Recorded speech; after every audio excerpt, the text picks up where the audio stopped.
దేని నుంచి అయినా మనం స్వాతంత్రం పొందాలా అన్న విషయం, అది మన అలవాట్లైనా కావచ్చు. ఎందుకంటే మన అందరిలో ఎంతో కొంత కొన్ని తప్పుడు అలవాట్లు ఉండొచ్చు, మంచి అలవాట్లు ఉండొచ్చు, మంచి పద్ధతులు ఉండొచ్చు.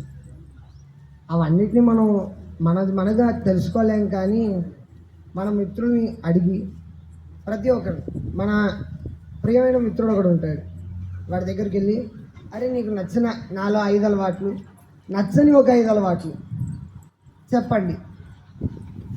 అలాగే మీరు కూడా పరస్పరం అలాగే తెలుసుకుంటే మనం మార్చుకోవచ్చు.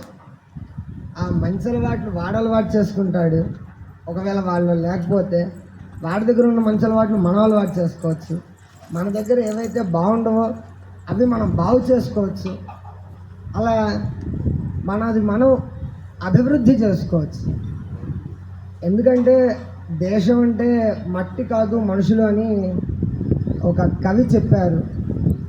మనమంతా ఎంత అభివృద్ధి చెందితే మన దేశం అంత అభివృద్ధి చెందుతుంది. అందుకని ఈ పని చేస్తారని ఆశిస్తూ, జై హింద్.